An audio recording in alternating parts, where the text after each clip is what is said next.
Chapter 5 and K. Echoes beneath the stone. The air grew heavier with each step, the damp stone pressing in around me like a closing fist. The faint light from the entrance bled away quickly, swallowed whole by the cavern's mouth until there was nothing left. I stopped, straining my eyes. Nothing. No glimmer of stone. No outline of passage. Only blackness so complete it felt alive. The silence pressed close too, broken only by the sound of my own breath and the steady drip of water somewhere deeper in the dark. I reached out a hand, fingertips brushing cold rock. It anchored me, but only barely. Every step forward was blind. Then came the voice. Low, rasping old, like dry leaves scraping stone. All you must do, it whispered, the words dragging like chains through the dark, is touch me. My breath caught. Who's there? The name's Cray. The sound of wood cracked against my ribs before I could finish. I staggered, the strike sharp and merciless, a cane. The voice chuckled, wheezing but cruel. Ah, too slow. Blind as a pup, aren't you? Stumbling in the dark, gasping like a child. Another strike lashed my thigh. I hissed, twisting, my hands flailing into empty air. Come now, it crooned. Shifting from one side to the other, so quickly it was impossible to tell where it truly stood. All you need do is touch me. Just a hand upon this withered flesh, and this trial ends. A crack against the back of my shoulder sent me forward on one knee. But you cannot, can you? The voice rasped. Close enough I felt the breath of it stir the hairs on my neck. You lunge, you grasp, you swing those little arms into nothing. You rely on eyes that cannot serve you here. Eyes are nothing in the dark. Forced myself upright, chest heaving, every muscle tense. Show yourself. The laughter echoed, filling every wall of the cave. Show myself? Boy, I am everywhere. I am in the scrape of stone, the beat of your heart, the rattle of your bones. Another strike clipped my side, making me stumble. Touch me, hunter's son, if you can. Prove you are more than a blind child crawling in shadows. The blows kept coming, sharp, unrelenting. I spun and lashed out with my hands, but met only the emptiness that mocked me. And all the while, the voice circled, relentless and cruel. You cannot see me. You cannot stop me. You cannot win.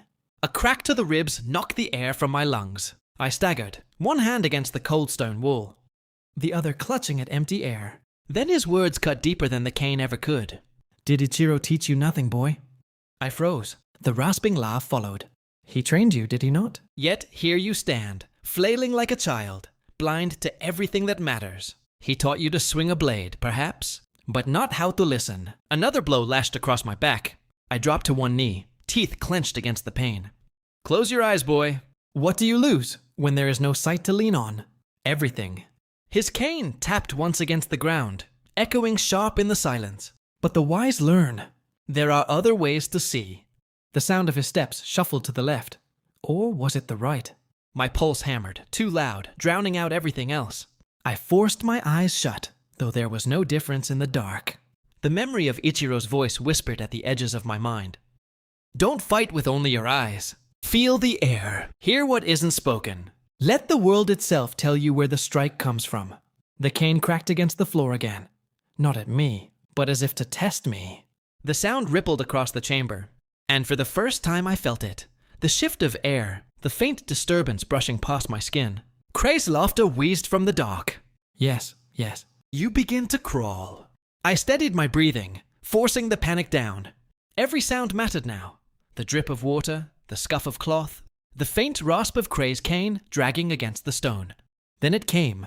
A sudden rush of air, the faint whistle of wood cutting through the dark.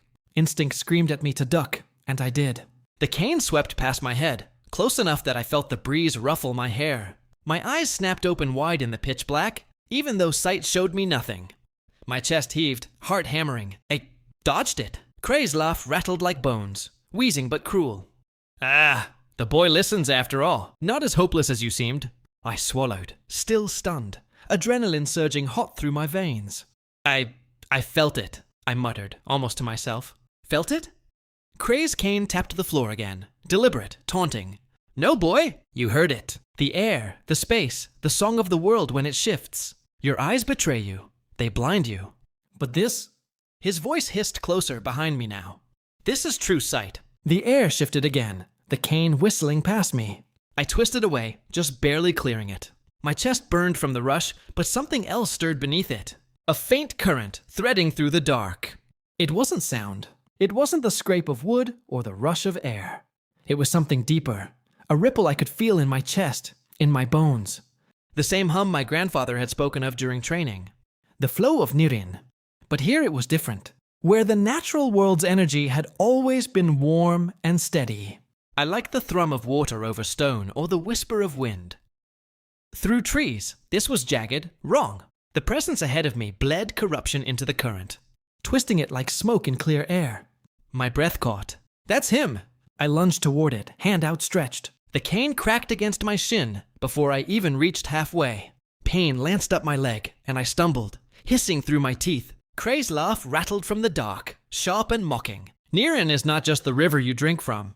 It is the storm when it's fouled. Learn the difference, or you'll drown in it.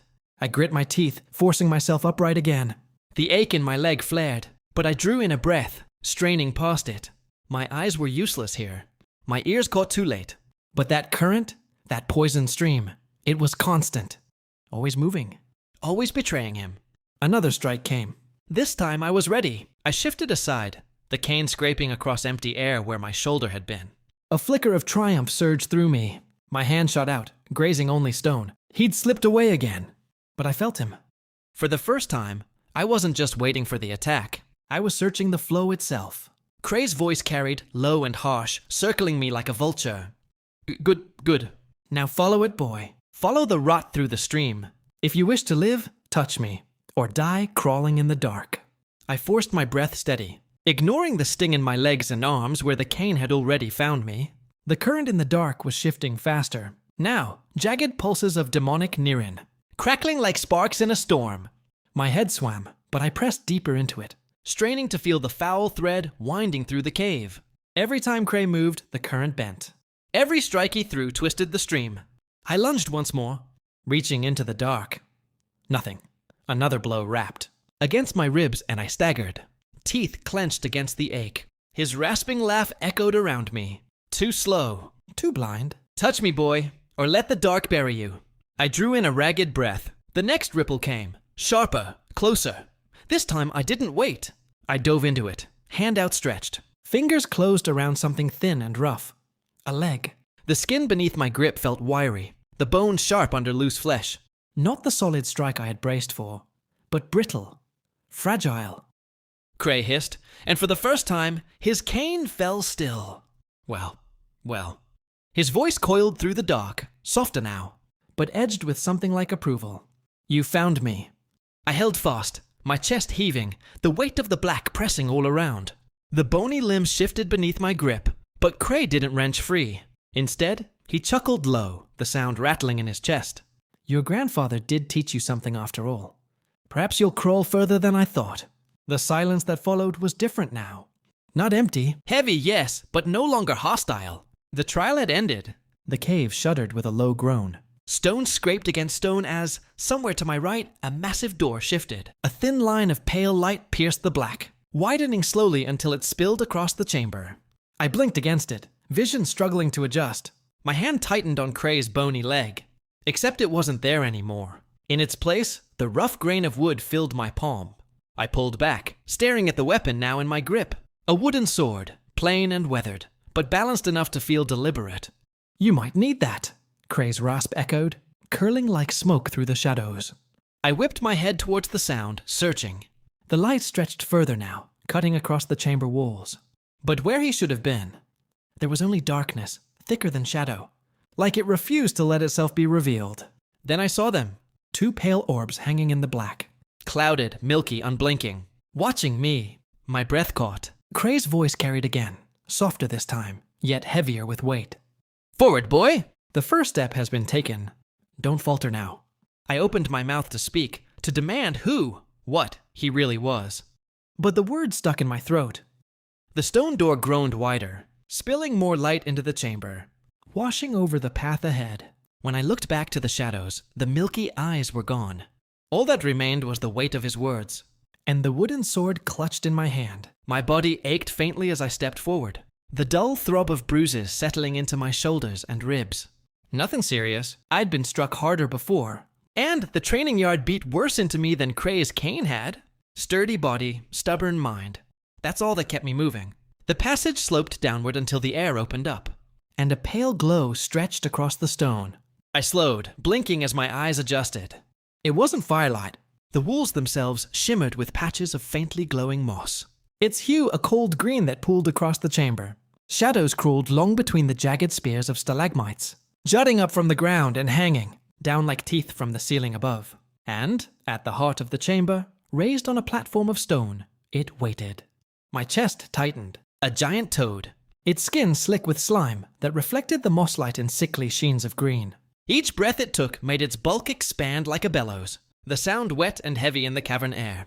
From the side of its broad head, 3 red eyes gleamed, unblinking, glistening like bloodied jewels. A murktod! Larger than I'd imagined. Its throat bulged with a slow croak, the sound rumbling low enough to make the stone beneath my feet tremble. One long, powerful tongue unfurled slightly, as if testing the air before sliding back between. Its jaws with a wet snap. Across the chamber, behind it, another massive door sat sealed in stone. The only way forward was past this creature. I tightened my grip on the wooden sword, its weight both a comfort and a reminder. The second trial had begun. The murktoad's throat swelled, and when the sound came, it was not a croak, but a voice, deep, wet, and gurgling, as though the cavern itself were speaking through him. So, the boy has come. I froze, breath caught in my throat. Its 3 eyes blinked in eerie rhythm, all settling on me. You smell of him, the creature rumbled. Ichiro, Tsubasa. It has been many years since that man stood before me. He fought with honor, and with restraint. He spared my kin, when others would have sought to wipe us out. For that, I remember him kindly. My grip tightened on the wooden sword. You knew my grandfather? A low, bubbling chuckle rolled from its maw. Knew him? He and I crossed paths more times than you would believe. He understood something most hunters did not, that not all demonkin live to kill. Some of us simply endure. You, boy, should remember that as well. I am Grimhop. Its bulk shifted on the platform, the slime glistening under the mosslight. This is your trial. All you must do is move me from this stone. The weight of the word struck me. I swallowed. Move you, that's all. Grimhop's eyes glistened, and another throaty laugh echoed.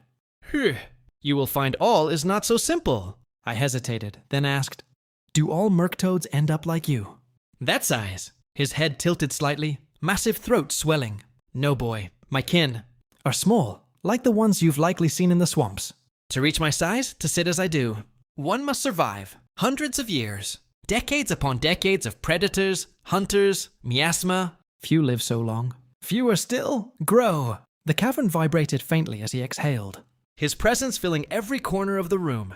Now, show me if Ichiro's blood still carries strength. Move me, if you can. The wooden blade cracked against Grimhop's slimy hide with a dull thock. It slid off uselessly, the slime coating leaving no mark, no wound. Grimhop didn't even flinch. I tightened my grip and swung again. Harder, nothing. The sword skated across his slick, monstrous bulk, like I'd struck stone coated in oil. Frustration boiled in my chest. I forced the breath into my lungs, trying to remember what grandfather had taught me. The feel of the air. The current of Nirin flowing around and through me. I couldn't use it to strengthen my body yet. This time I willed it into the blade. My body trembled as warmth gathered in the wood. Flickering and unstable.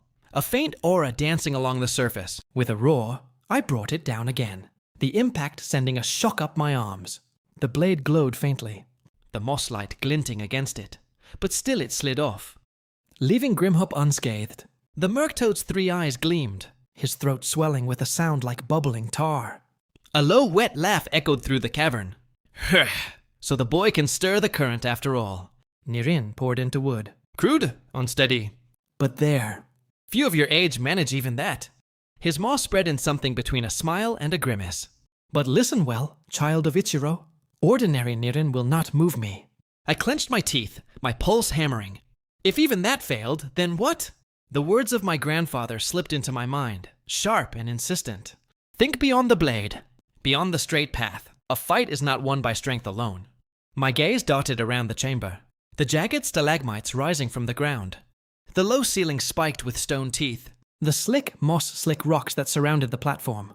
Grimhop's massive bulk shifted slightly, his voice rumbling like the earth itself. So what will you do now, boy? Swing at me until your arms break, or will you think as Ichiro taught you?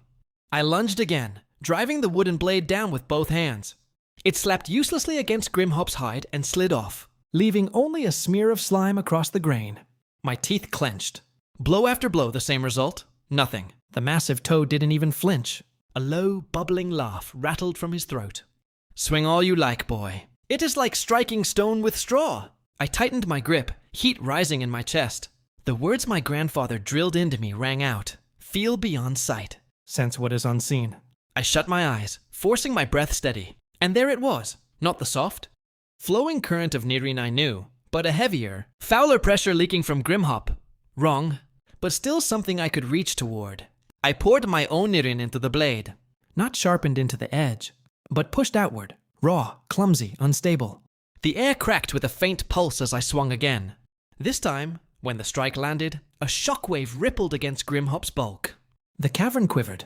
The giant shifted, only slightly, but enough to widen my eyes. Grimhop's 3 eyes blinked in unison, and a gurgling rumble rolled from his throat. So you can reach for it. Poorly shaped, like a child's scribble. But there is strength there. Ichiro would be amused. My arms trembled. The effort left me drained, sweat dripping into my eyes. If that won't move you, then what will? The toad's throat swelled as his chuckle echoed. Not raw force alone. Think, boy. Ichiro taught you more than swinging blindly. I gritted my teeth, his words cutting sharper than my blade. Think outside the box. I stepped back, lowering my stance. Grimhop loomed unmoving, but I saw it now. The way his bulk swayed slightly when he shifted on the stone. The faint, slick sheen of the moss beneath him. All right, I muttered. Let's try this your way. I darted forward, feinting left. Grimhop leaned to counter, his massive weight pressing onto one side. At that instant, I shoved with everything I had, both arms straining, my legs digging into the stone, and one last burst of unstable Nirin forcing through the blade. There was a deep kirksh as the platform's slime gave way. Grimhop's immense body slid with a wet lurch, his weight carrying him off the stone. He landed heavily on the cavern floor beside it, slime splattering in every direction. I stumbled back, chest heaving, arms trembling from the effort.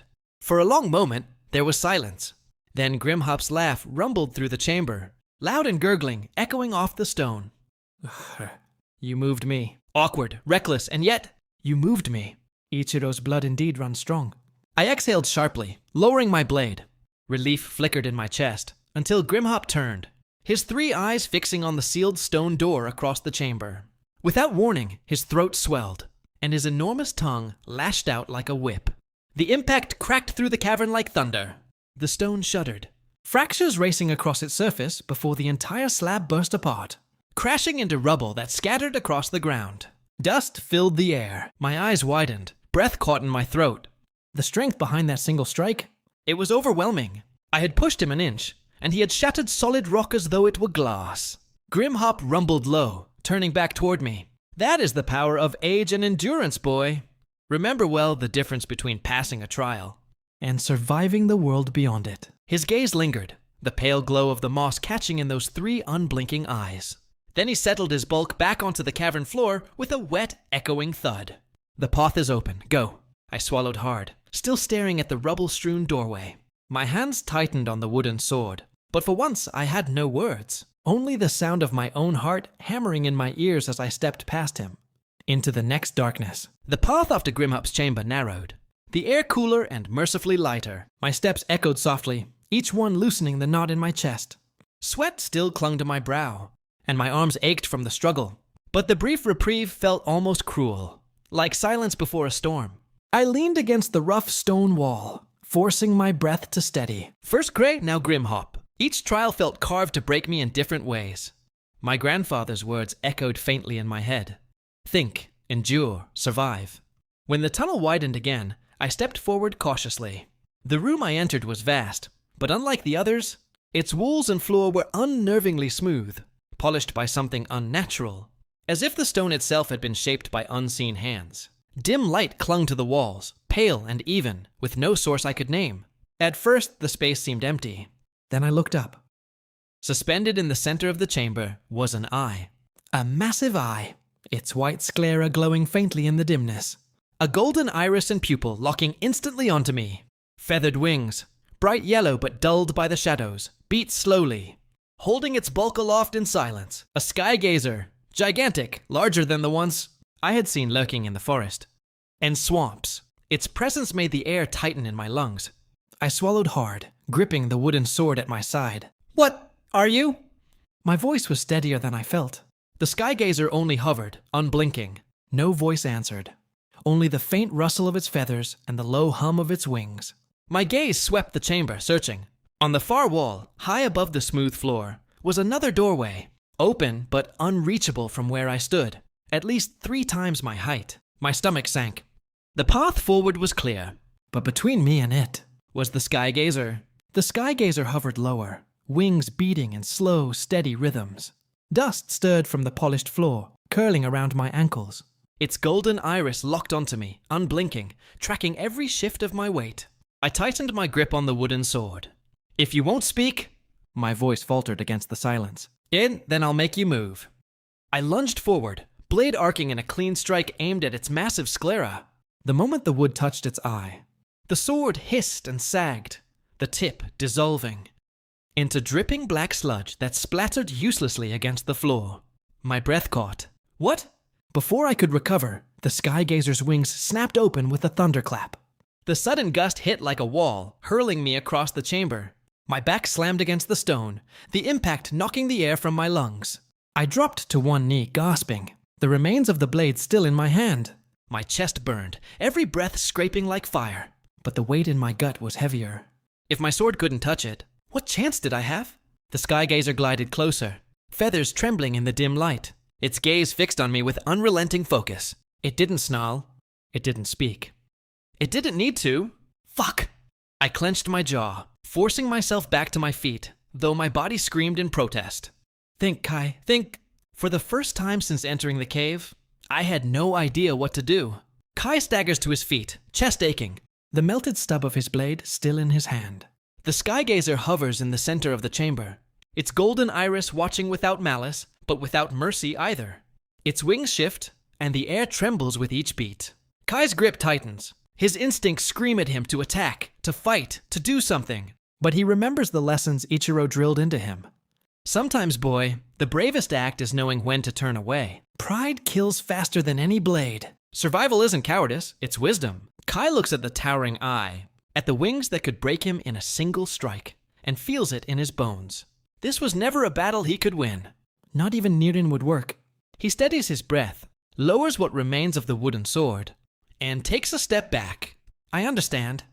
This trial isn't about strength. His voice wavers, but he forces the words out. It's about knowing when to yield. I bowed low, my forehead nearly brushing the cold stone. I yield, I whispered. My voice echoed faintly in the chamber, swallowed by the silence.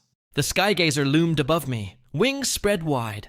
For a moment, I thought it would strike, but instead, its massive form hovered still. The oppressive weight in the air began to lift, as though my surrender had shifted something unseen.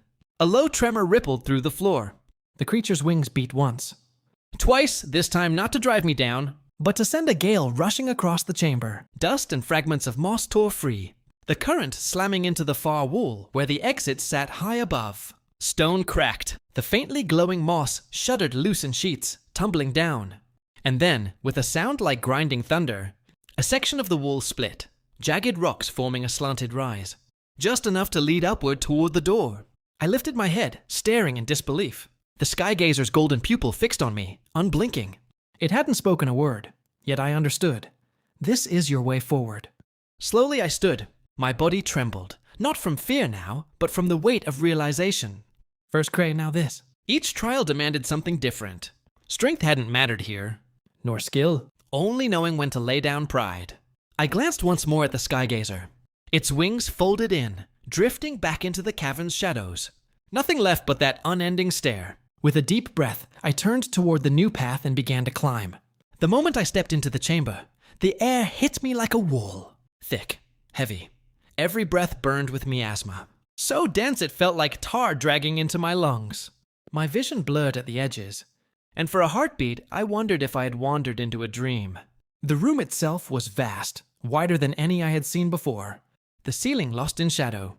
Moss glowed faintly along the walls. their pale light straining against the suffocating dark. And at the far end, towering above all else, was the wolf. It wasn't alive, or so I told myself. Stone, cold, unmoving stone. Yet carved with such precision, I almost expected its chest to rise with breath. Every strand of fur was etched as though the sculptor had known the beast in life. Its posture was regal, frozen in a stance of submission. Its massive head bowed low toward the center of the chamber. But what made my skin prickle wasn't the size or the detail. It was the blade. From the wolf's forehead jutted a katana, its hilt and blade darker than midnight, blacker than shadow itself. Even in the dim light, it gleamed faintly, drinking in what little illumination there was. The demonic presence rolling off it was suffocating, thicker than anything I had ever felt. Heavier even than the huge wolf shadowed in the forest. My chest tightened, my pulse hammering. That was the source. The air around the sword shimmered faintly, a distortion that made the stone wolf's face seem to ripple and shift, as if the weapon itself refused to let the world settle around it. I tightened my grip on what was left of the wooden sword Cray had left me, though it suddenly felt small, worthless. "What is this place?" I whispered, though the silence gave no answer. Then through the silence, a more feminine voice. "Please, leave."